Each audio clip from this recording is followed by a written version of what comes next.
أعوذ بالله من الشيطان الرجيم بسم الله الرحمن الرحيم بسم الله وبحمده السلام عليكم ورحمة الله تعالى وبركاته الفاتحة أعوذ بالله من الشيطان الرجيم بسم الله الرحمن الرحيم الحمد لله رب العالمين الرحمن الرحيم مالك يوم الدين إياك نعبد وإياك نستعين اهدنا الصراط المستقيم صراط الذين أنعمت عليهم غير المغضوب عليهم ولا الضالين آمين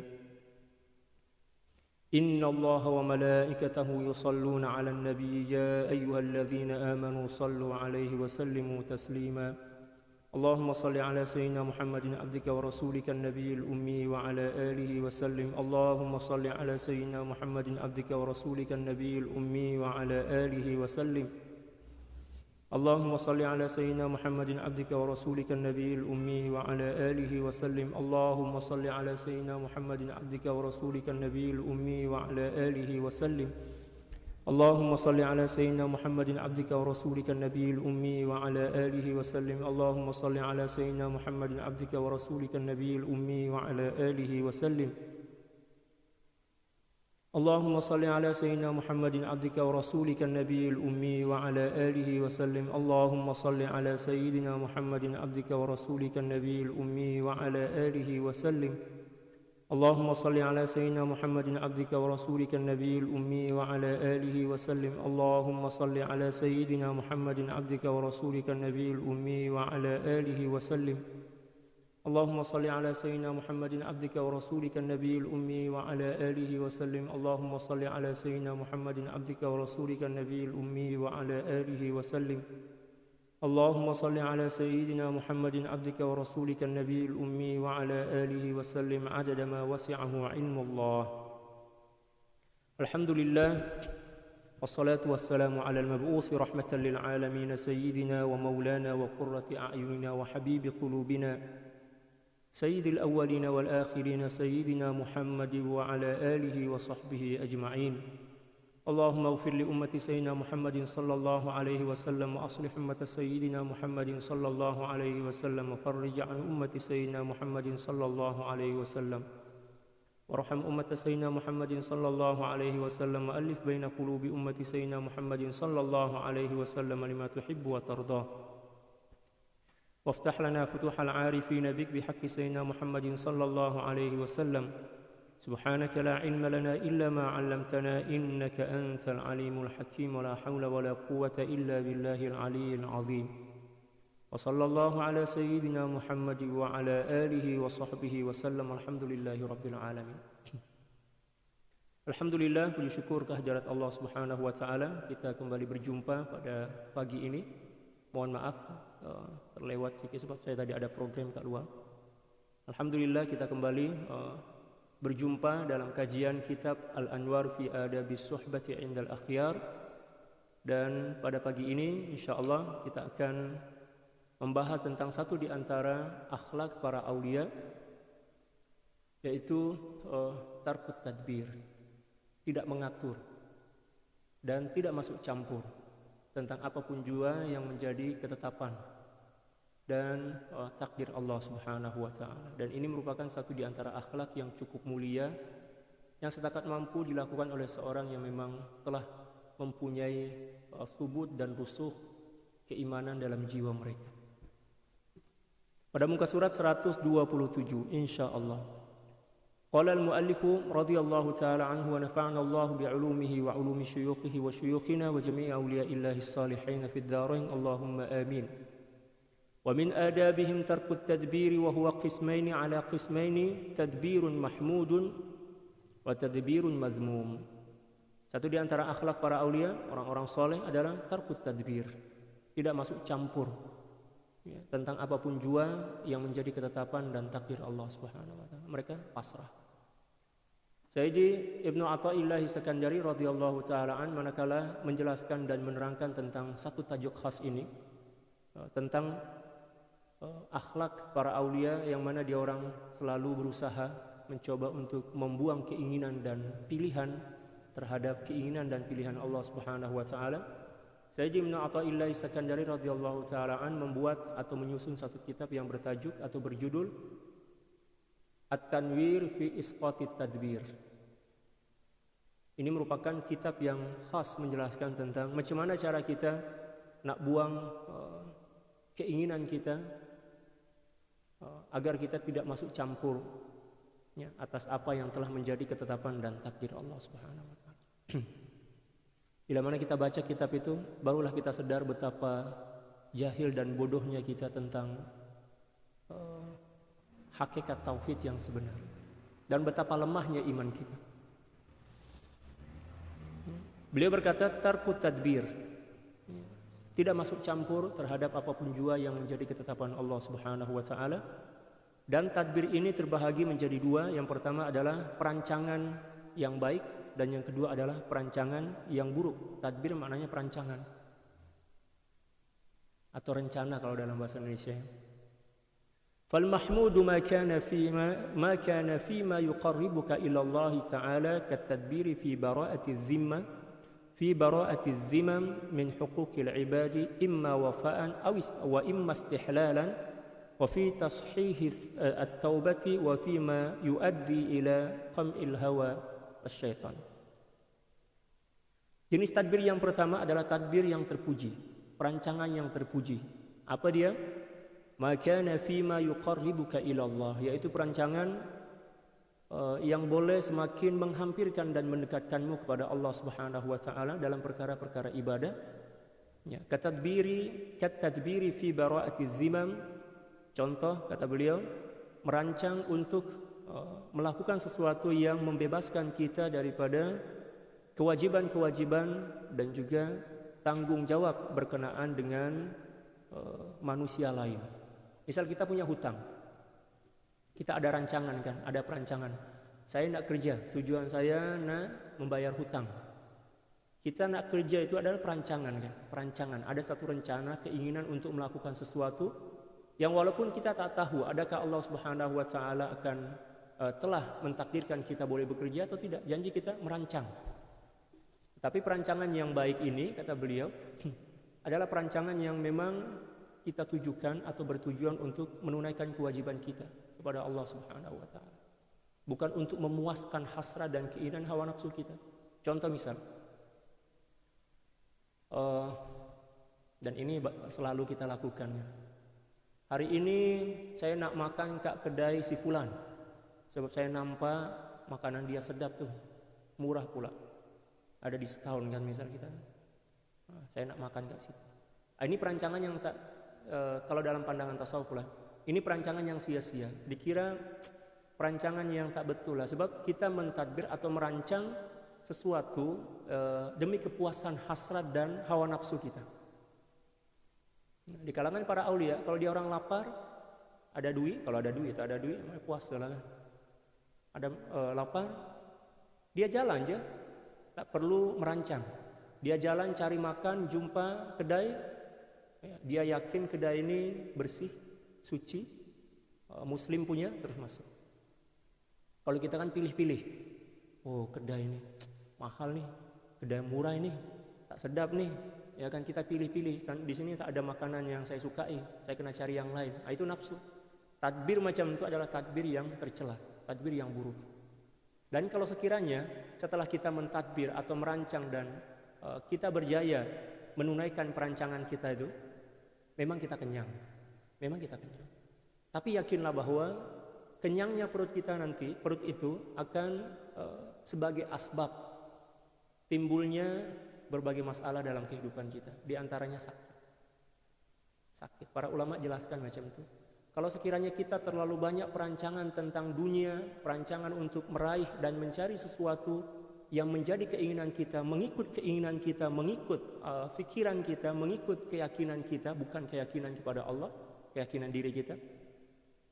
Kalau sekiranya Allah bagi, maka mesti di situ ada hukuman. Sebab kita telah melakukan sesuatu mengikut perancangan nafsu kita, bukan mengikut perancangan syariat. Ya, boleh, moga-moga boleh difaham lah itu maksudnya. Tapi kalau sekiranya kita merancang untuk melakukan suatu ibadah dengan tujuan menyembah Allah, atau merancang nak kerja, nak niaga dengan tujuan untuk menunaikan kewajiban-kewajiban kita, kita ada hutang kita kena bayar, demikian juga kita ada tanggung jawab misal, sebagai kepala rumah tangga, ada anak dan istri, dia kena kerja, dia punya perancangan lah nak kerja ini dengan tujuan ini dan cara yang sesuai dengan syariat. Dan untuk dia menunaikan kewajiban, membayar hutang dan lain sebagainya, maka itu adalah perancangan yang terpuji. Adapun setakat nak memuaskan hawa nafsu, nak makan, nak minum, pilih-pilih kawan, mana kawan yang boleh bagi kepuasan, kepada saya boleh bagi makanan, boleh, itu bahaim kata para ulama. Itu keinginan, mohon maaf keinginan haiwan. Saya setakat menakalnya, ya bahaim, keinginan haiwan macam itu. Haiwan pun terkadang-kadang tak buat macam itu. Contoh misal katalah anjing, mohon maaf saya sebut anjing.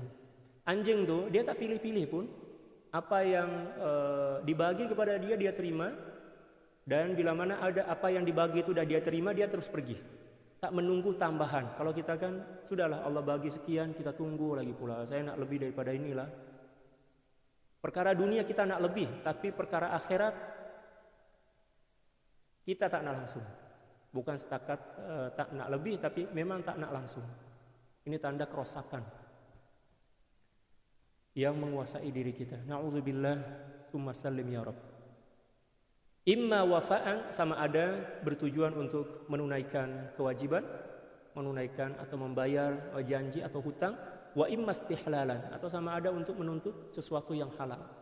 Wa fi tashihi taubah, demikian juga dengan tujuan untuk memperbetulkan taubat kita. Kita merancang satu amalan, saya bertaubat kepada Allah, saya kena beristighfar sehari ini dalam 1000 kali, saya nak bertaubat kepada Allah. Ya. Kita itu ada rancangan kan, kita nak beristighfar, kita susunlah jadwal. Lepas sholat 200 kali, nah 5 kali sholat maknanya 1000 misal kata, atau ikut kemampuan kita. Itu adalah perancangan yang dibenarkan, malah digalakkan, walaupun ianya perancangan tetapi dengan tujuan untuk mendekatkan diri kepada Allah dan mengikut syariat, maka itu adalah perancangan yang dibenarkan. Wa fima yuaddi ila qam'il hawa wasyaitan, demikian juga melakukan perancangan untuk menekan dan juga untuk mengalahkan hawa nafsu dan syaitan. Misal, nafsu merupakan makhluk yang paling benci kepada ibadah, paling benci kepada kebenaran, paling benci kepada lapar, paling benci kepada ngantuk, paling benci kepada kurang kawan, dan paling benci kepada seorang yang kurang cakap. Ya kan? Nafsu macam itu. Sehingga nafsu ini menggoda agar manusia itu banyak makan, banyak tidur, banyak kawan, banyak cakap. Kita pula buat satu perancangan. Hari ini saya tak nak cakap kecuali setakat beberapa ayat saja. Saya nak mentarbiyah nafsu saya. Itu perancangan yang elok, perancangan yang cantik. Hari ini saya kena puasa, perancangan kan. Saya kena puasa, saya nak mentarbiyah diri saya, mentarbiyah nafsu saya yang terlalu serakah kepada makanan. Tak boleh puasa hari ini. Lepas itu pula saya tak nak jumpa dengan kawan saya, sebab kawan saya tak elok. Sebab kawan saya itu lalai. Bila mana saya jumpa aja, mesti saya pun terikut lalai. Saya jumpa, saya banyak cakap, banyak makan, banyak fitnah dan lain sebagainya. Hari ini atau seminggu ini saya tak nak jumpa. Saya nak duduk rumah aja, bertobat kepada Allah, beristighfar kepada Allah, memperbetulkan niat dan hati saya. Itu adalah perancangan yang bukan setakat dibenarkan, tetapi memang diwajibkan. Hari ini saya tak nak jumpa kawannya, sebab bila mana saya jumpa itu mesti saya cakap benda-benda yang tak betul. Kita kena tarbiyah dari diri kita. Itu perancangan kan. Hari ini saya tak nak keluar rumah, seminggu ini saya tak nak keluar rumah, saya nak duduk rumah aja, bertaubat kepada Allah, memperbetulkan niat saya, beribadah. Itu perancangan yang betul. Bukan setakat betul, tapi memang diwajibkan ke atas diri kita. Sebab nak menundukkan dan mengalahkan kekuatan nafsu dan syaitan.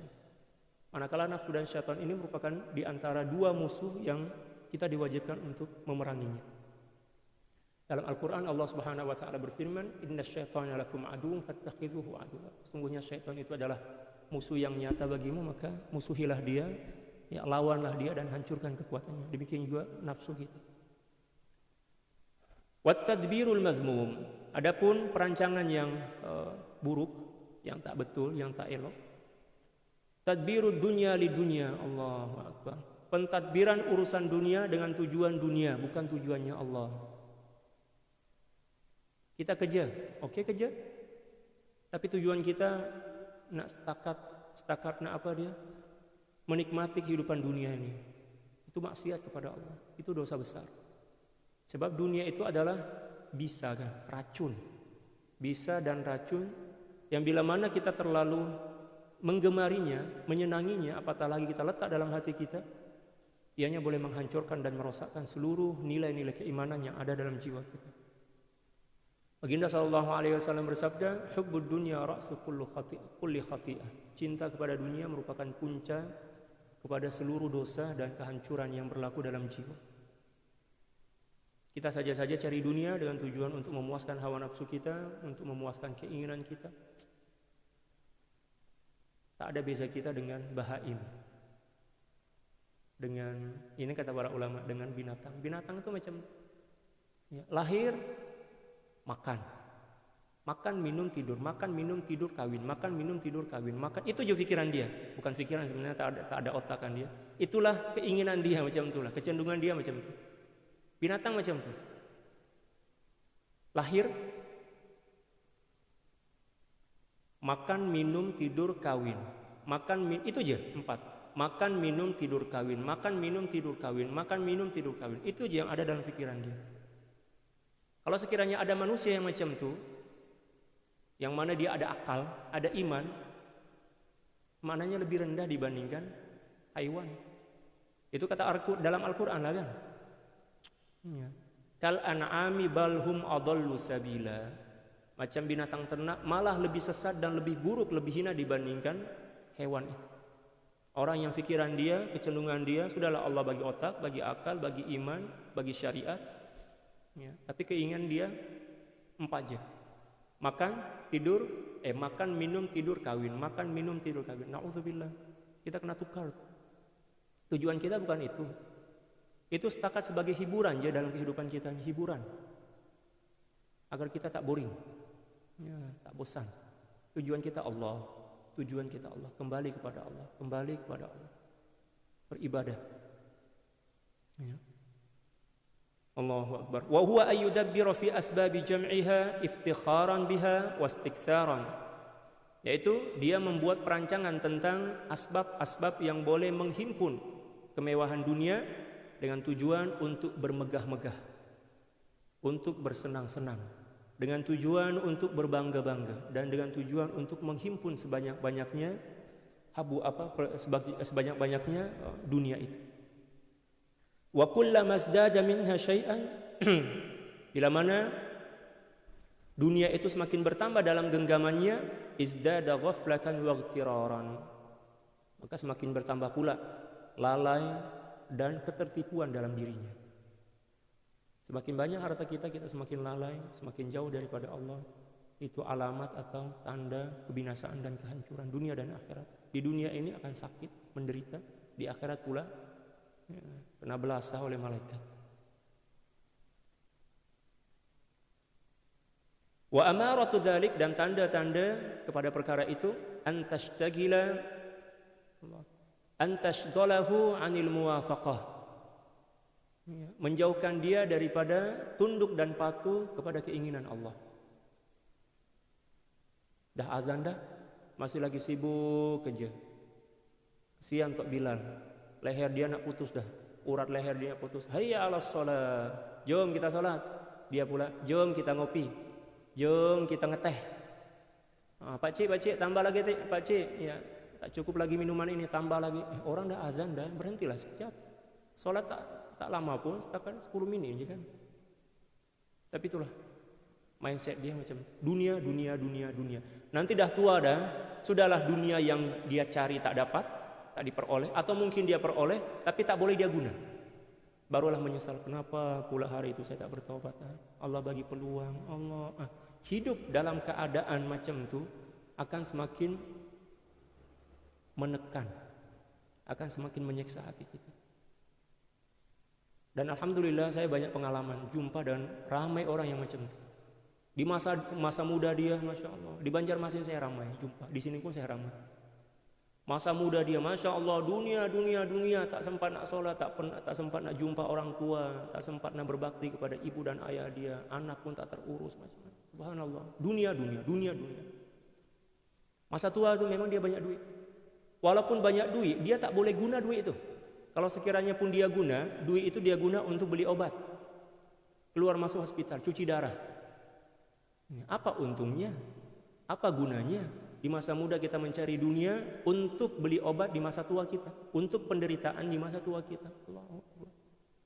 Saya pernah ceritakan kepada jamaah di Banjarmasin itu ada seorang jamaah dulu tahun 2013. 2013 betul. Kaya raya. Dia ada lumbung arang hitam. Batu hitam ke arang hitam orang panggil. Batu bara kalau dalam bahasa Indonesia. Orang kaya raya, subhanallah. Nak beli apapun setakat macam tu. Duit terus keluar. Ya kan, orang kaya raya. Tapi dia lalai. Dia lupa daripada Allah. Sibuk ke luar negara, urus bisnis dia lah. Dia mempunyai seorang anak, seorang perempuan. Kesian istri dia tiap hari cakap, bang, ingat Tuhan bang, bertobat bang, jangan dunia kami nih, ya bukan setakat makanan yang kami perlukan. Kami perlu diajak untuk beribadah, kami perlu dekat kepada Allah, tapi abang sibuk jaga luar negara. Ya, sibuk urus bisnis, dunia aja. Kata dia cakap kepada istri dia, sabarlah sayang, panggil sayang pula tuh. Saya kerja semua ini demi sayang lah. Konon lah macam itu kan. Ya, tak sempat nak balik rumah. Macam saya pula. Ya, dunia lah ini dunia kan. Sampailah suatu masa dia kalau tak silap ada kat Swiss. Istri dia call suami dia, bang, boleh balik segera tak bang? Ada sesuatu yang penting nih. Alah sayang ini sabarlah sikit. Dalam beberapa hari insya Allah saya balik lah. Ya, lepas itu dalam sejam kemudian dia call balik, bang tolonglah balik, tolong balik, ini penting sangat bang, saya nak cerita pun saya tak mampu. Alah sayang ini tak sabarlah sekejap lagi. Sampailah pada suatu masa terpaksa juga istri dia ini sebab tak mampu dan dia nak simpan berita itu kan, bang, ya, mohon maaf bang, ya, rasanya abang tak boleh balik dah, tak perlu pulang, tak perlu balik dah, sebab anak kita telah meninggal dunia, telah diambil kembali oleh Allah Subhanahu Wa Taala. Ya, sebelum ini saya dah call abang, dah bagi tahu kena balik, tapi kan, ya, sudah meninggal dunia. Masya Allah, belum lagi urusan bisnis dia selesai, dia terus balik. Balik itu macam orang gila lah, dia tak kenal dunia, jalan macam orang gila, hilang akal. Sampai di rumah anak dia ini umur dalam 13 tahun. Dia belajar pondok tahfiz. Anak dia masya Allah perempuan, ya, seorang aja. Dah besar, ya, mananya dia setakat dikaruniai seorang anak aja. Masya Allah, cantik, pandai kan, hafaz Quran pula. Menangis macam orang gila, maknanya tak boleh, tak sembuhkan. Semenjak itulah baru dia bertaubat. Alhamdulillah umur dah dekat 55 tahun lah. Baru dia bertaubat kepada Allah Subhanahu Wa Taala. Dia tinggal bisnis dia tu, dia fokus kepada agama. Barulah dia mula belajar apa? Abatasa, batatata, belajar Iqra. Tapi nasib baik lagi. Dia datang jumpa dan dia cerita tu macam masih nampak lagi kesan yang dia itu cukup sedih, menyesal kan. Ya. Dan itulah kehidupan. Adakah kita nak tunggu benda itu berlaku dalam diri kita baru kita kembali kepada Allah? Adakah jaminan kita ini dia nak hidup sampai beberapa masa lagi?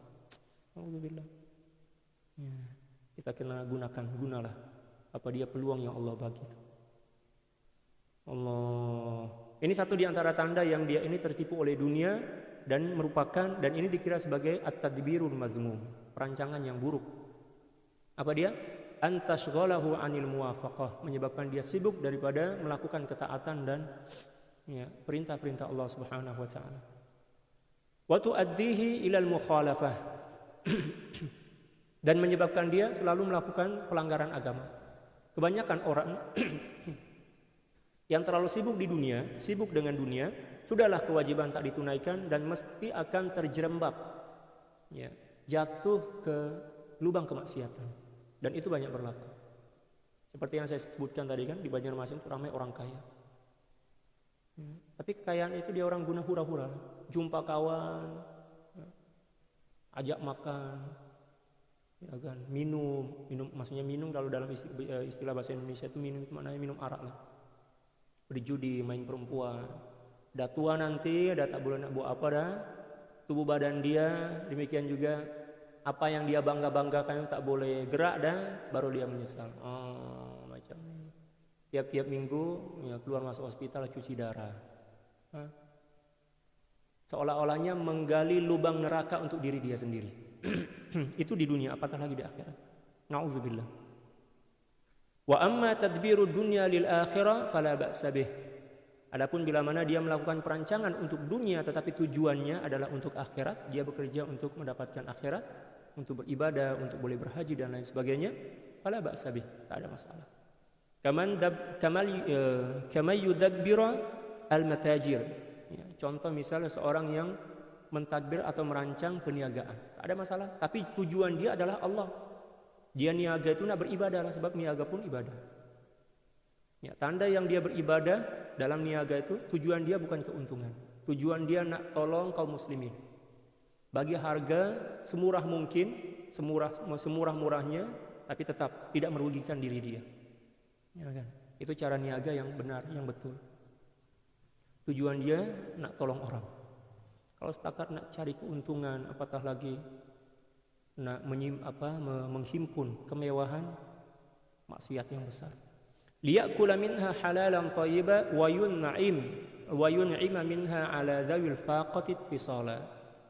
Ya, dengan tujuan agar dia boleh makan daripada situ makanan yang halal, demikian juga yang baik, serta bagi makan kepada orang-orang yang memerlukan makanan dan untuk menghubungkan silaturahim dengan mereka. Itu tak ada masalah. Wa yasuna minha wajhahu anis su'ali jmalan, dan juga menutup diri dia, wajah dia daripada meminta-minta kepada orang lain secara umum. Jadi kalau kita terlalu miskin gitu kan, tak ada duit, fakir sangat, terkadang-kadang kita terpaksa juga, seseorang itu terpaksa memintakan, dan itu adalah sesuatu yang buruk, tak elok lah. Oleh sebab itu kita kerja dengan tujuan lillahi ta'ala, tujuan untuk membantu orang lain dan juga untuk mengambil rezeki daripada situ dengan rezeki yang halal, tapi tak berlebihan, tak melampau, maka itu dibenarkan.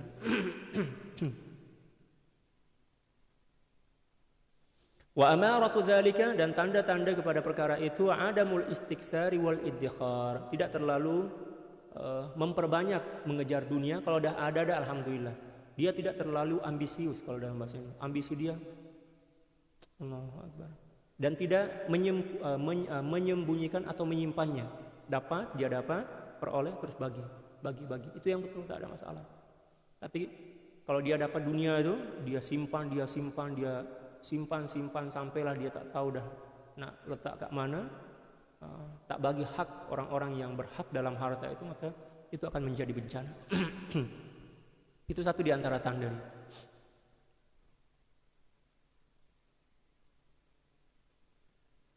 Wal is'afu minha wal isar, demikian juga untuk menolong dan juga untuk membantu orang lain, itu dibenarkan.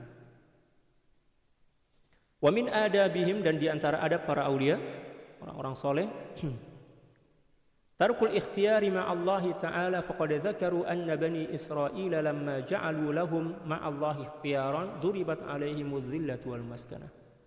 Mereka tidak memilih-milih atas pilihan Allah. Apa yang Allah bagi pilihan, itulah yang terbaik. Maknanya tak memaksakan kehendak. Terkadang Allah bagi pilihan dah kepada kita, tapi kita tak nak. Kita memaksakan kehendak kita untuk memilih sesuatu yang menurut akal kita, menurut keinginan kita, itulah yang terbaik. Suatu masa nanti barulah menyesal. Barulah rasa, kenapa pula saya tak kerja kat tempat itu? Ya, hari itu ada peluang lah, tapi saya tak ambil. Sebab saya rasa ada peluang lain yang lebih sesuai. Dia cari, ya, dalam tak sedar dah ambil masa, buang masa dah banyak dah, lepas tu las tak jumpa juga, barulah menyesal.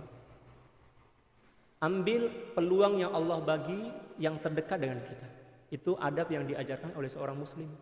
Apa yang ada, apa yang paling dekat. Ada peluang kerja, tengok. Tak payah pikir sangat keuntungan dan gaji dia. Tak kira ke besar ke gaji kecil ke. Allah yang atur. Allah yang atur. Allah yang atur. Tugas kita setakat berusaha. Dan jangan terlalu memilih-milih. Contoh tadi, macam tempat kerja. Demikian juga apa dia yang lain lah macam itu. Jangan terlalu memilih. Apa yang Allah bagi yang terdekat itulah yang kita ambil. Tapi terkadang kalau saya ramai kawan macam itu. Cari kerja. Allah bagi dah. Tengok gaji sikit dia berfikir tak cukup. Tak cukup menurut akal jahil dia kan. Betul lah dia cari tempat kerja yang lain gaji besar, tapi ternyata lagi tak cukup. Tak puas hati, keluar kerja, cari, pada akhirnya minta juga kepada orang lain, jadi pengemis pula. Na'udzubillah. Itu hukuman daripada Allah. Telah dijelaskan, telah diterangkan bahwa Bani Israel ketika mana mereka terlalu memilih-milih di atas pilihan Allah Subhanahu wa taala, maka mereka dihinakan dan direndahkan oleh Allah Subhanahu wa taala. Dan satu di antara cara Allah Subhanahu wa taala merendahkan mereka adalah diubah menjadi kera-kera hina. Faqulna lahum kunu qiradatan khasiin, dalam Al-Qur'an macam itu kan. Kami telah bersabda berkata kepada Bani Israel, jadilah kalian kera-kera yang terhina. Sebab apa? Terlalu banyak memilih pilihan Allah. Sama juga majelis ilmu. Allah dah bagi dah satu majelis ilmu yang sesuai dengan keperluan kita, tapi kita tak puas hati, kita nak cari juga. Betul lah tujuan kita betul, tapi kita kena faham bahwa tujuan itu tidak selalunya sesuai dengan keperluan. Ya kan? Kita cari yang sesuai dengan keperluan kita. Apa yang kita perlukan? Ilmu yang mendamaikan hati kita, ilmu yang menenteramkan jiwa kita, itu yang kita cari. Kita jumpa itu tak payah kita melirik ke sana kemari atas bawah. Sebab bila mana kita melirik dan kita menyangka ada tempat lain yang lebih sesuai dengan diri kita, ya, walaupun itu benar terjadi, misal kata kita pergi ke sana, nanti di sana kita tak puas hati pula, nak cari, dan pada akhirnya tak ngaji langsung, tak hadir majlis langsung. Sebab apa? Dihukum oleh Allah Subhanahu wa taala, sebab merendahkan ilmu Allah. Dan itu berlaku di kalangan Bani Israel. Faqulna lahum kunu qiradatan khasiin. Dihukum, dikutuk oleh Allah Subhanahu wa taala menjadi kera-kera yang hina. Wa qalu iyyaka wal firara min halin aqamaqallahu fiha. Kata beliau, kata para ulama, hati-hatilah kamu, jangan kamu berlari daripada suatu makam atau keadaan, hal keadaan yang Allah Subhanahu wa taala letak kamu kat situ. Ya kan? Contoh misal kita kerja, ada tawaran di tempat lain, gaji besar, tapi kita kerja kat sini ni alhamdulillah, solat kita boleh jaga, ya, nak balik rumah pun dekat, tak jauh sangat kan. Resiko kemalangan itu ya kecil lah sebab dekat daripada rumah. Lepas tu pula kita jumpa dengan sahabat-sahabat, kawan-kawan tempat kerja yang masya Allah solat dia jaga, alhamdulillah. Ya, ada pula tawaran daripada luar jauh tu. Di sini gaji dia 1.000 je, tak jauh sana gaji 5.000. Mula tergoda, kalau 5.000 saya boleh beli ini bla bla bla bla. Itu je yang dia fikir. Dia tak fikir pun siapa yang akan menjadi kawan dia, adakah dia boleh menunaikan kewajiban dia, solat, puasa dan lain sebagainya. Dan dia tak fikir juga resiko perjalanan tempat dia kerja itu untuk balik rumah. Pikiran dia tertumpu kepada keuntungan itu je, 5.000. Allah geram. Awak ni hamba yang tolol lah, awak ni bodoh. Bodoh sini orang jahil macam tu. Saya ada bagi yang terbaik dan menurut saya, kenapa pula awak ni nak cari benda lain yang tak ada jaminan lagi, itu terbaik untuk kamu. Tapi dia paksa diri, akhirnya keluar juga. Ya, daftar kat sana memang diterima. Tapi mula-mula dia kerja dah nampak dah kawan dia tak solat, dia pula nak solat pun berat. Ya kan? Ya. Ulang alik kerja jauh pula, sejam, ya, 50 minit misalkan.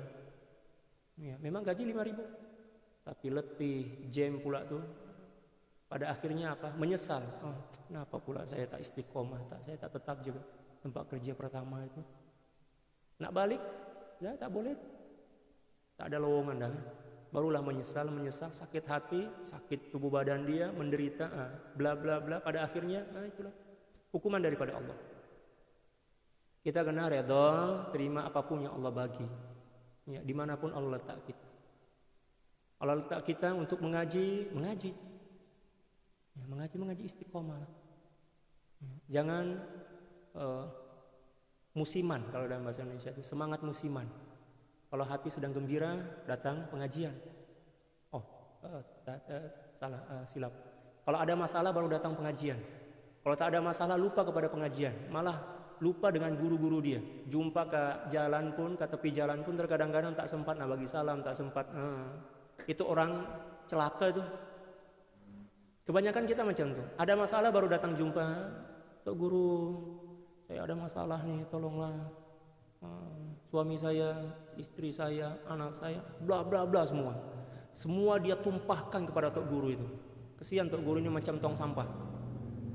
Memang tak salah pun, tapi kita kena jaga adab juga lah kan. Ya. Dan itu banyak berlaku. Ya. Alhamdulillah saya bukan ustaz, alhamdulillah saya bukan guru, jadi saya tak letak diri saya macam itu. Tapi kawan-kawan, sahabat-sahabat yang selalu kesian lah. Ada masalah baru datang jumpa, ustaz saya ada masalah, tolong bagi nasihat sikit ustaz, doa. Ya, air penawar pula. Oh, masya Allah, semua bla bla bla bla. Nah, sehat, masa sehat tuh, masa dia baik-baik saja. Tak ingat majelis ilmu, tak ingat kepada guru dia, tak ingat. Kesianlah tok guru kita itu macam, kalau saya istilahkan macam peti ais, semua letak kat situ. Makanan baki makanan letak kat situ, sayur letak kat situ, telur letak kat situ, daging letak kat situ. Ya, kalau boleh pinggan sekali letak kat situ. Kesian tok guru. Tok guru ini ya sebab dia ikhlas.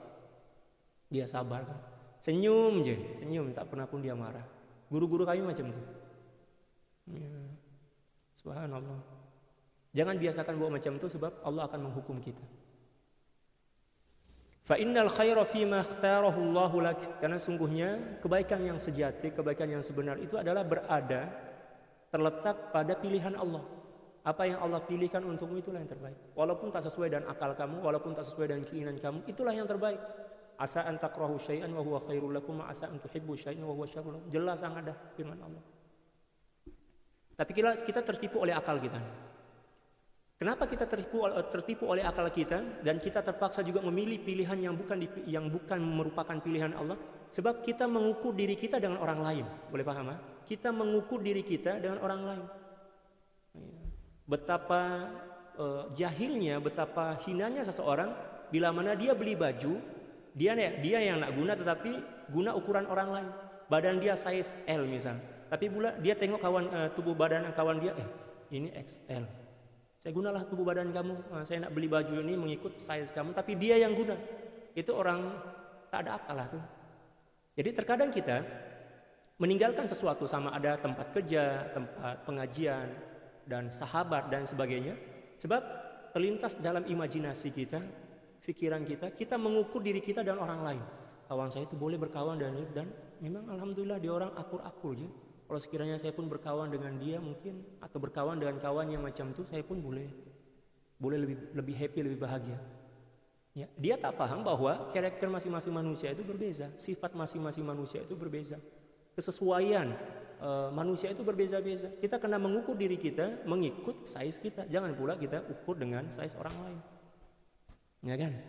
Nah, macam tu. Kata beliau, fa innal khaira fi ma ikhtarahu Allahu lak. Karena sungguhnya hakikat kebaikan itu adalah pada apa yang menjadi pilihan Allah, bukan pilihan kamu. Wa ta'ammal as-sayyidah Isa alaihissalam. Coba kita renungkan, kita pikirkan tentang Sayyidina Isa alaihissalam. Lamma farra min Bani Israel, ketika mana beliau berlari daripada puak-puak Bani Israel. Hina azzamuhu, ketika mana Bani Israel ini mengagungkan Nabi Isa.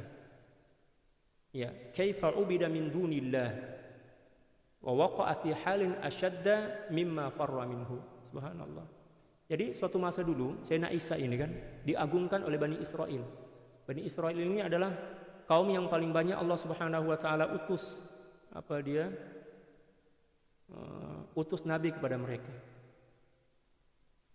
Ya, Nabi Isa ini ingin disembah, dihormati oleh puak-puak Bani Israel. Sepatutnya Nabi Isa tak payah nak lari. Dia kena bagi pemahaman, bagi pencerahan, bagi penerangan kepada Bani Israel. Cukup je macam tu. Dia kena bagi penerangan. Saya ini bukan Tuhan. Tuhan itu adalah Allah. Jangan kamu menyembah saya. Jangan kamu mengagungkan saya. Sebab saya ini setakat Nabi je. Ya, Bani Israel nak menyembah dia. Menyembah Sayyidina Isa alaihissalam. Sepatutnya Sayyidina Isa ini kena bagi penerangan kan, penjelasan kepada mereka, bagi ilmu. Tapi ternyata beliau lari. Lari kan. Bani Israel semakin geram. Mana pula Nabi itu? Ya, sepatutnya dia kena bersama kami lah. Ya. Lari-lari, kejar-kejar. Hukuman apa yang Allah bagi kepada Sayyidina Isa? Ya, ketika mana beliau lari daripada kaum beliau, ingin dibunuh. Nasib baik Allah Subhanahu wa taala selamatkan beliau dan diangkat ke langit. Barrafa'ahu Allahu ilaihi wa kana Allahu azizan hakima. Bahkan kata Allah Subhanahu wa taala Nabi Isa itu diangkat ke langit, diselamatkan. Nasib baik tak terbunuh kan. Ya. Dia orang nak bunuh sebab Nabi Isa lari. Oleh sebab itu berlari dari masalah itu bukan solusi yang terbaik. Tetapi solusi yang terbaik adalah lawan masalah itu. Hadapi masalah itu dengan hati yang tegar, hati yang teguh, hati yang yakin kepada Allah. Lari dari masalah tidak akan menyelesaikan masalah, malah akan menimbulkan masalah yang jauh lebih berat dan lebih bertumpuk-tumpuk dibandingkan masalah yang kita lari daripadanya. Itu kaidah yang memang mujarrab, memang terbukti dalam kehidupan para ulama. Ya, para aulia, para ulama ada masalah itu senyum. Awak sini. Ya, salaman dulu. Assalamualaikum, ahlan wa sahlan, wahai musibah, wahai cabaran. Sila duduk, nak kopi ke, nak minum, nak ngeteh ke, nak nak burger ke, nak apa? Macam. Jadi cara para aulia berinteraksi dengan masalah, dengan ujian itu dengan cara yang lemah lembut, dengan cara yang sopan, macam itu kan. Kalau kita lari, kalau kita terkadang bukan setakat lari aja, malah kadang-kadang kita mengkambing hitamkan orang lain. Ini sebab awak lah nih, kalau awak tak buat macam ini takkanlah berlaku macam ini. Na'udzubillah. Kalau para aulia kan, ada masalah tuh ahlan wa sahlan, senyum aja. Ya, ada orang marah kepada dia, ahlan wa sahlan, dia pula senyum. Ya, siap bagi hadiah pula. Ini hadiah. Para aulia luar biasa, akhlak mereka itu cukup lembut. Allah, itulah mengapa perlu kita baca kitab-kitab macam ini untuk mengukur diri kita, untuk memahami dan mengetahui kelemahan-kelemahan kita. Kita mencontohlah dari apa yang Allah anugerahkan kepada mereka. Wa qalu aslu ikhtiyaril 'abdi innama huwa li dhannil 'abdi annahu makhluqun li nafsihi. Kata mereka para aulia, asal kepada kebiasaan manusia memilih atas pilihan Allah Subhanahu wa taala, memilih yang lain atas pilihan Allah Subhanahu wa taala, adalah sangkaan seorang hamba bahwa dia dicipta untuk dirinya sendiri. Dia dicipta untuk dirinya sendiri. Ya, itulah punca kepada keburukan memilih di atas pilihan Allah. Terkadang kita rasa, saya ini lebih paham, lebih tahu, sehingga pilihan Allah kita tak pilih. Yang kita pilih adalah pilihan mengikut pilihan kita. Dan itulah kejahilan yang banyak contoh sebenarnya. Tapi kalau saya bagi contoh mungkin gelap. Ramai kawan-kawan saya yang ceritalah kepada saya tentang pengalaman hidup itu. Memang kalau dalam bahasa Indonesia itu seram-seram geli, maknanya dengar macam seram tapi menggelitik hati kita untuk kita gelak macam itu kan. Ya. Banyaklah cerita-cerita pengalaman sahabat-sahabat. Kalau saya ingat itu, ya, terkadang saya tersenyum-senyum sendiri. Nampak betapa jahilnya kita sebagai seorang hamba itu. Sebab apa? Terlalu memilih di atas pilihan Allah. Nak kerja pun nak memilih, nak makan pun terlalu memilih. Saya tak boleh makan ini, saya kena ini, kalau tak ini saya sakit, bla bla. Makan batu, kalau sekiranya batu boleh makan, kalau kita tak ditakdirkan sakit, tak sakit-sakit. Tapi ketika mana kita telah dihantui oleh sangkaan yang kita sakit bila mana kita makan benda ini, walaupun benda itu elok, walaupun benda itu halal pula tuh, ya kan? Maka bayangan atau imajinasi tentang penyakit itulah yang menjadi puncak penyakit itu berlaku dalam diri kita. Allah Subhanahu wa taala berfirman kan dalam hadis qudsi, ana 'inda dhanni 'abdi bi. Saya akan mengikut sangkaan hambaku. Kalau dia menyangka atas sesuatu itu berlaku dalam diri dia walaupun sebenarnya tak berlaku pun, maka dia akan terbayang-bayangi oleh pikiran itu, lalu kemudian berlakulah. Sebab apa yang berlaku pada diri kita itu mengikut apa yang kita imajinasikan dalam pikiran kita. Kalau senantiasa berbaik sangka, baik, akan terbentuk dalam hati kita, baik, dan akan berlakulah kebaikan. Kita terlalu banyak buruk sangka kepada Allah. Saya ada kawan, saya tak perlu sebut nama, sahabat rapat sangat. Beliau ada dokter, kayak UKM sini lah. Saya pernah duduk bersama beliau.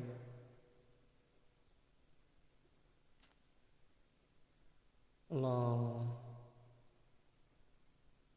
Terkadang saya balik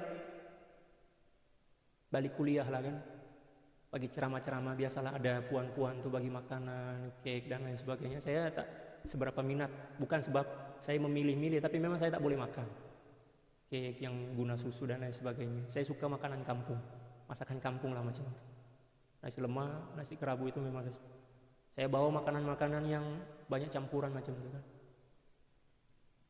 Ya, saya bawa balik rumah, saya tawarkanlah kepada sahabat, makanlah nih, sedap nih.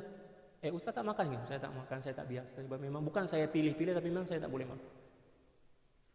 Nah Ustaz, saya baru balik daripada hospital nih, saya tengok darah saya, gula bla bla bla. Kalau saya makan nih Ustaz, dia terlalu terhantui, terlalu cukup takut dengan bayangan-bayangan itu. Walaupun sebenarnya dia sehat aja. Tiap-tiap minggu dia pergi check up. Ya, dokter pula menakut-nakuti dia kan semakin menjadi-jadi. Sehingga hidup dia itu penuh dengan kecurigaan. Nak makan ini, tak makan pun lapar. Terpaksa juga dia makan dalam keadaan dia ketakutan. Pada akhirnya berlakulah apa yang menjadi khayalan dan pikiran dia. Ya kan? Jangan kita dihantui oleh prasangka kita. Tawakal kepada Allah, lakukan yang terbaik sesuai dengan aturan syariat. Setelah itu serahkan kepada Allah, Allah yang atur.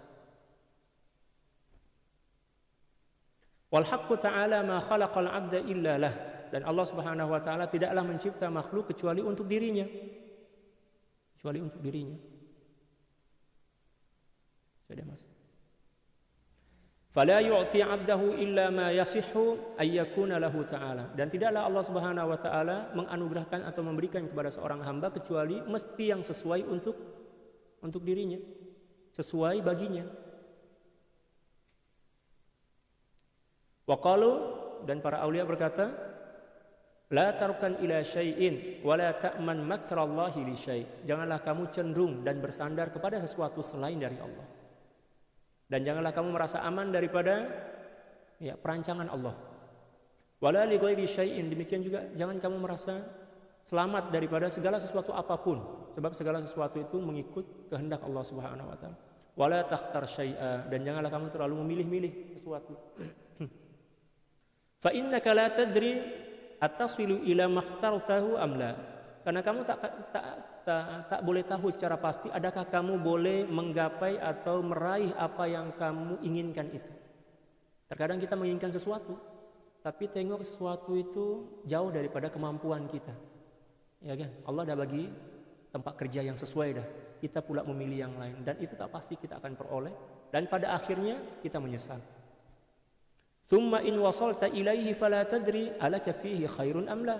Kalau sekiranya kamu sampai kepada apa yang kamu kehendaki, kamu tak pasti adakah apa yang kamu kehendaki itu ada kebaikan di dalamnya, atau mungkin ada yang di dalamnya adalah musibah. Wa illam tasil ilaih, dan kalau sekiranya kamu tak sampai kepada benda itu, fashkurilladzi mana'ak, sepatutnya lah kamu kena bersyukur kepada Allah Subhanahu wa taala yang menghalangimu untuk boleh sampai kepada apa yang kamu inginkan. Fa innahu lam yamna'ka an bukhlin, karena sungguhnya Allah Subhanahu wa taala tidak tidak menghalangimu untuk meraihnya, disebabkan karena sifat bakhil Allah, bukan sebab Allah bakhil. Allah tak bagi itu sebab Allah sayang kepada kita. Ainul ata, al-man'u ainul ata. Allah tak bagi sebab Allah sayang kepada kita. Wa idza khayyaraka Allah taala fi amrin, dan kalau sekiranya Allah Subhanahu wa taala memberikan kepadamu beberapa pilihan untuk memilih, fakhtar adamal ikhtiyar, maka pilihlah untuk tidak memilih. Allahu Akbar. Ayat dia cukup cantik. Jadilah seorang yang tidak mempunyai pilihan. Kalau sekiranya Allah bagi pilihan, pilihlah untuk tidak memilih. Serah kepada Allah. Wala taqif ma'a syai', dan kamu janganlah bertumpu atau bersandar kepada sesuatu apapun. Wala tahzan 'ala syai'in kharaja 'ank, dan kamu jangan merasa sedih kalau sekiranya ada sesuatu yang kamu harapkan atau sesuatu yang kamu miliki Allah ambil. Jangan sedih. Sebab tidaklah Allah Subhanahu wa taala mengambil sesuatu daripada kita kecuali Allah sayang kepada kita. Allah kenal pasti dah bahwa mesti benda itu akan memudaratkan kita. Sebelum benda itu memudaratkan diri kita, Allah ambil. Alhamdulillah. Subhanallah. Sayyidina Ali karamallahu wajhah, kalau sekiranya ada satu benda yang beliau miliki, harta benda beliau diambil oleh orang lain dengan cara mencuri lah macam itu kan, beliau lebih gembira dibandingkan ketika seseorang bagi hadiah kepada beliau. Luar biasa.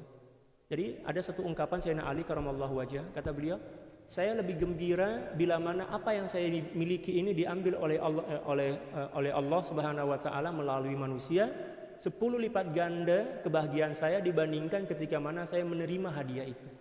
Kalau kita terima hadiah gembira kan, tapi Sayyidina Ali karamallahu wajhah, bila mana hadiah atau benda itu diambil semula, diambil balik oleh Allah Subhanahu wa taala, kegembiraan beliau 10 lipat ganda dibandingkan rasa bahagia ketika mana menerima hadiah itu. Itu wali besar, itu orang hebat. Ya, perlu kita selalu mendengar akhlak para aulia agar semogalah kita pun termotivasi, kita pun tergerak hati untuk mencontoh akhlak-akhlak mereka. Allah. Fa innahu law kana lak, karena sungguhnya kalau sekiranya ianya adalah memang hak dan milik kamu, ma kharaja anka, tidaklah benda itu akan hilang darimu. Ya, benda itu hilang daripada diri kita sebab memang dia dah bukan milik kita dah habis masanya menjadi kepemilikan kita.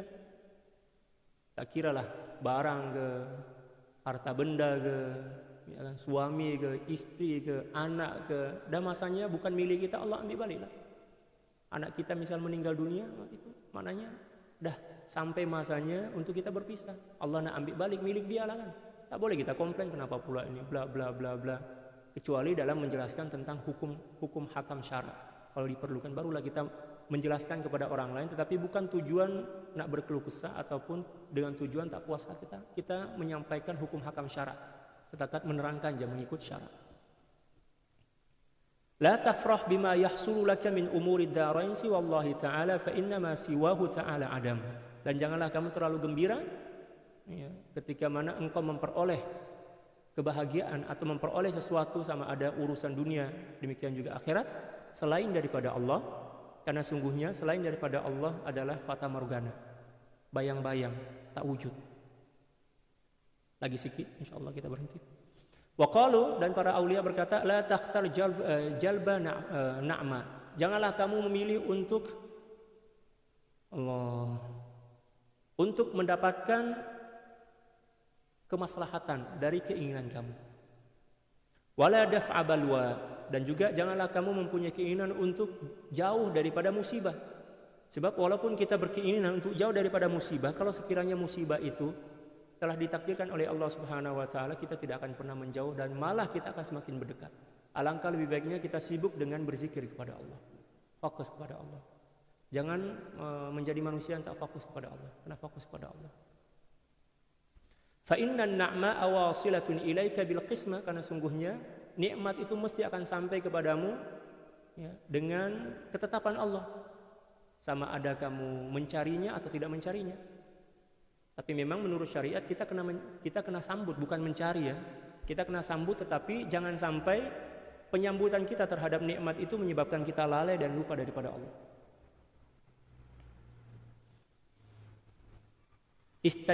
Istajlabtaha au dafa'taha, sama ada kamu berharap atau tidak mengharapkannya. Wal balwa hasilatun halatun bika walau dafa'taha au karihtaha. Demikian juga musibah itu mesti akan sampai kepadamu, sama ada kamu nak atau tak nak, mesti akan sampai. Fasallim lillahi fil kulli ma yaf'alu ma yasha. Maka serahkanlah kepada Allah atas segala perkara itu, biarlah Allah Subhanahu wa taala melakukan apapun yang dikehendakinya. Fa in ja'atkan na'ma, bila mana yang datang kepadamu adalah anugerah nikmat, fashtagil bidzikri wasyukri, maka sibukkanlah hatimu untuk berzikir dan bersyukur. Jangan pula sibukkan hati kita dengan benda yang datang kepada diri kita. Wa in ja'atkal bawa, dan bila mana musibah yang datang kepadamu, falzamis sabra wal muwafaqah war ridha awir ridha, maka lazimkanlah dirimu dengan kesabaran dan tunduk patuh kepada Allah dan serta redha. Wattana'uma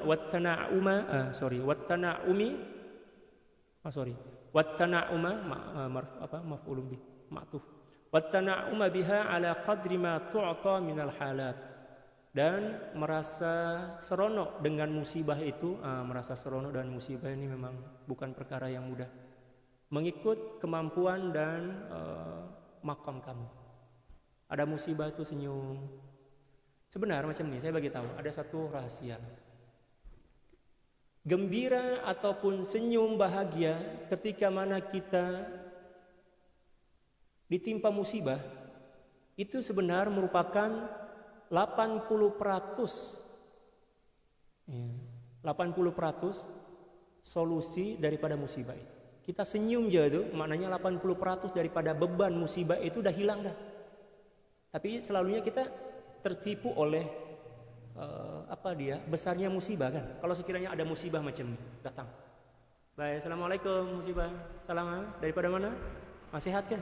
Contoh aja kan, kita bergurau, maknanya kita bermujamalah, berbaik-baik dengan musibah itu. Sebenarnya seketika itu juga musibah itu akan mengurangkan beban dia 80%, kata para ulama. 80%. Tapi bila mana musibah itu datang, kita sambut dengan rungutan muka, kita sambut dengan buruk sangka kepada Allah, kita sambut dengan rasa tak puas hati, maka beban daripada musibah itu walaupun pada mulanya kecil akan berlipat-lipat ganda, sampailah semakin menekan dan semakin menyiksa diri kita. Jadi sebenarnya musibah itu tak berat. Yang berat itu adalah diri kita, sangkaan kita, kesilapan kita dalam berinteraksi dan bertaamul dan musibah itu. Musibah itu tak berat pun, mesti sesuai dengan kapasiti kita. La yukallifullahu nafsan illa wus'aha. Tidaklah Allah Subhanahu wa taala membebankan seorang hamba kecuali dengan sesuai dengan kapasiti. Tapi kita yang tertipu oleh khayalan kita, oleh pikiran kita, sehingga kita tak nak, kita merungut, ya kan? Kita berkeluh kesah, semakin berat lah. Coba coba kita ikuti akhlak para aulia. Ada musibah, datang ahlan wa sahlan, jom kita ngopi, jom kita ngeteh. Seketika itu juga musibah itu menurunkan beban dia 80%. Malah kata para ulama, terkadang-kadang belum lagi musibah itu sampai kepada kita, sebab kita menyambutnya dengan senyuman, dengan bahagia, ya, musibah itu tak jadi sampai kepada diri kita. Atau kalau sekiranya pun sampai, beban dia kosong, tak ada beban. Itu kehebatan para aulia dalam berfikir, kehebatan para aulia dalam memahami hakikat hidup, berinteraksi dengan takdir. Saya dulu ada sahabat, ada masa kita sikit aja, sahabat saya ini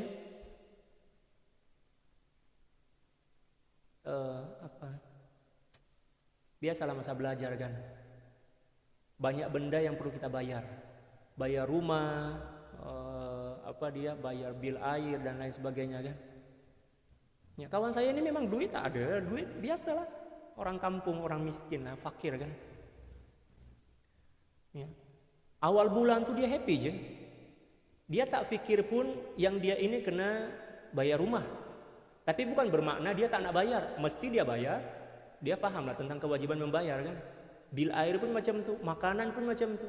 Dia happy aja. Dia fokus kepada tujuan dia datang belajar kat tempat itu. Belajar dia tiap hari, belajar, jumpa dengan para ulama, talaki kan. Kawan dia pula nih, sudahlah banyak duit, pening kepala dia, saya nak bayar rumah nih. Kalau saya bayar rumah nih sekian, duit saya baki sekian. Saya nak beli ini tak boleh, nak beli macam mana? Duit banyak tapi rungsing kepala dia rungsing. Ya kan? Kawan seorang ini pula tak ada duit langsung, dia happy aja. Datang pergi mengaji dan dia senantiasa happy.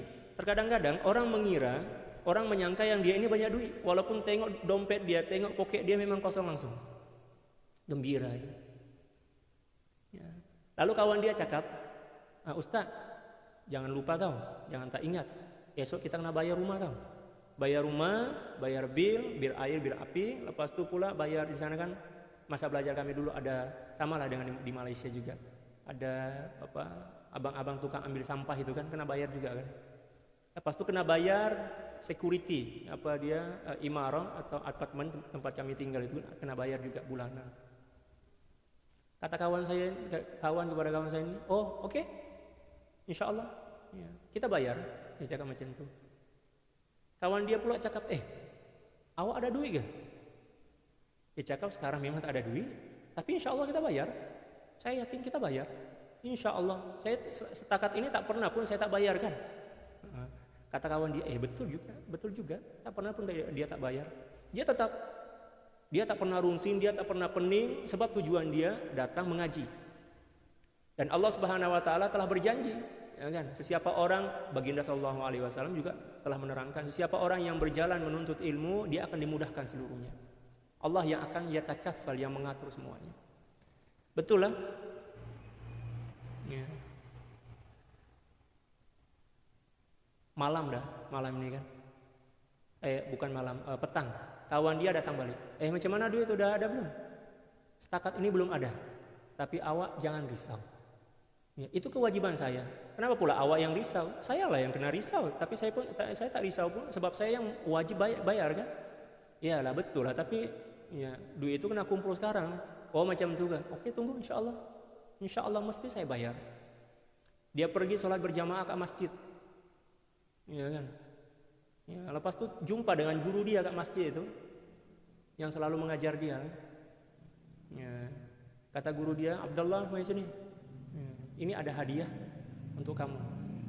Ya, saya bersyukur, saya bangga kepada kamu sebab kamu ini di antara pelajar yang ya taklah pandai sangat, tapi bukan menghina, tapi kamu ini istiqomah. Kamu ini dikala di saat kawan-kawan kamu tak boleh hadir, kamu orang yang paling pertama hadir ke majelis ini. Saya cinta kepada kamu. Guru cakap saya cinta itu memang hati berbunga-bunga lah kan. Itu adalah redha, tanda redha yang tanda redha dari tanda yang guru itu redha. Senyum murid itu senyum. Terima kasih Syekh, syukron jazila. Ya, memang saya yakin. Ya, Allah akan mudahkan seluruh urusan saya. Sebab alhamdulillah setakat ini saya tak pernah dikecewakan oleh Allah Subhanahu Wa Taala. Sebab saya menunaikan tugas saya seperti mana yang ditugaskan oleh Allah. Saya datang ke sini mengaji bukan nak pikirkan duit. Ya kan? Beliau datang. Ya. Sampai rumah kawan dia tanya, Ustaz, macam mana ada duit belum? Sudah saya cakap, awak jangan risau. Saya tak pernah risau pun. Ya. Saya insya Allah yakin kepada Allah. Bukan saya risau, kata kawan dia tuh. Kita kena kumpul duit nak bayar rumah esok lah. Oke nih. Ini untuk rumah, ini untuk bil air, bla bla, untuk belanja dapur, barang-barang dapur lah.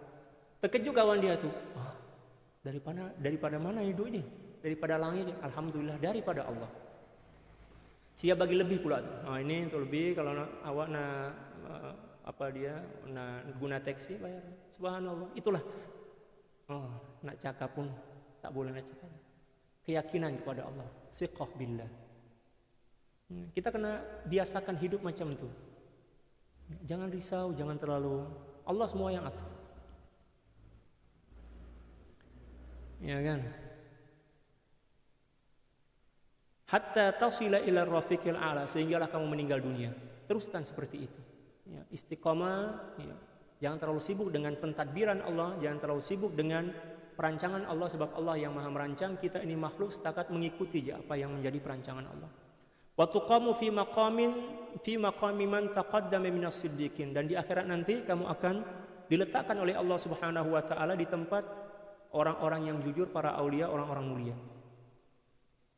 Subhanallah. Ya Allah.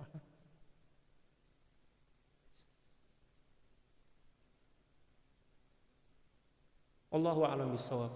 Itulah beberapa akhlak mulia yang diajarkan oleh para aulia kepada kita.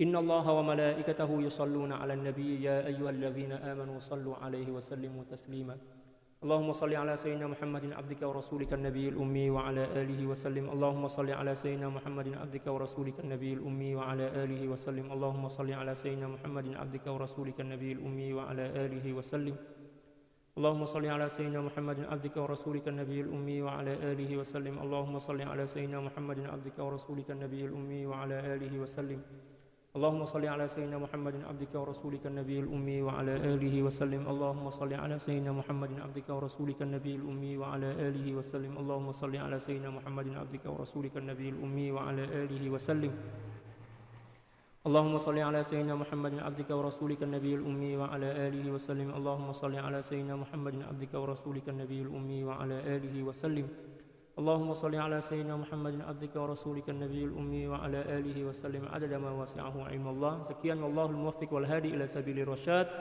wal afu minkum thumma assalamu alaikum warahmatullahi taala wabarakatuh.